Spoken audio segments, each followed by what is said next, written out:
Could the earthquake that just struck the New Madrid fault zone May 1st near the town of La Center, Kentucky be a foreshock for a much bigger quake yet to come? Very early on Sunday morning, May 1st, a magnitude 3.5 earthquake hit western Kentucky, and it was felt in parts of 3 other states as well. In fact, it is being reported that the quake could be felt all the way over in Miller, Missouri, which is 267 miles away. Now, the New Madrid fault seismic zone is 6 times larger than the more famous San Andreas fault zone in California, and it covers portions of Illinois, Indiana, Ohio, Missouri, Arkansas, Kentucky, Tennessee, and Mississippi.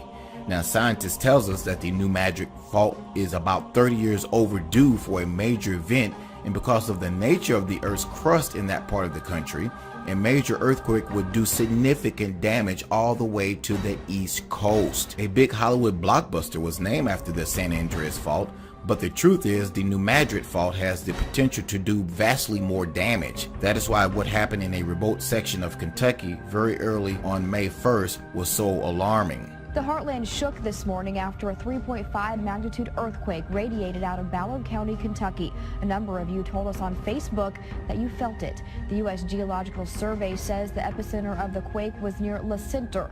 It was felt all throughout the heartland and even as far out as Miller, Missouri. That's past Springfield. No word of any damages tonight. Quite often, there are foreshocks that warn us that a major earthquake is coming to a particular area, and many are wondering if this event qualifies.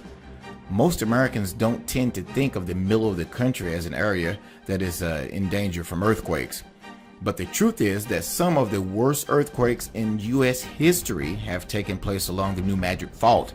The following comes from the USGS. The New Madrid seismic zone of southeast Missouri and adjacent states is the most seismically active in North America east of the Rockies. During the winter of 1811 and 1812, 3 very large earthquakes devastated the area and were felt throughout most of the nation. They occurred a few weeks apart on December 16th, January 23rd, and February 7th. Hundreds of aftershocks, some severely damaging by themselves, continued for years. Prehistoric earthquakes similar in size to those of 1811 and 1812 occurred in the middle 1400s and around 900 AD. Strong, damaging earthquakes struck the southwestern end of the seismic zone near Marked Tree, Arkansas in 1843, which was a magnitude 6.3. In the northeastern end near Charleston, Missouri in 1895, which was a magnitude 6.6. Since 1900, moderately damaging earthquakes have struck the seismic zone every few decades. Those earthquakes in 1811 and 1812 tore thousands of very deep fissures in the ground.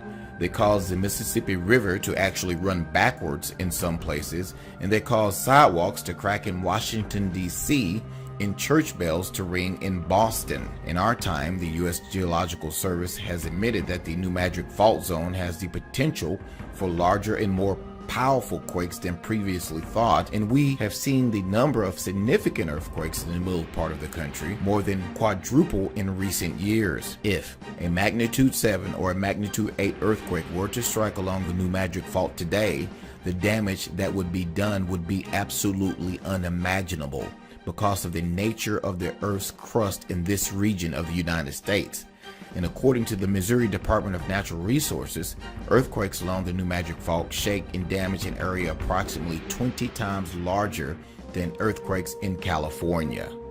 One day, I believe that a major seismic event in the area of these deep scars will literally divide the United States in half. What that will do to our country is the kind of stuff that apocalyptic movies are made about. Also, very important to keep in mind, guys, is that there are 15 nuclear reactors along the New Madrid fault zone. So if a massive earthquake did strike the region, we could be looking at a Fukushima times 15. What do you guys think will happen? Will the next major earthquake in the United States be on the West Coast, or will it be right in the heart of the United States in the New Madrid zone? Let me know what you think under this video. Thanks for watching.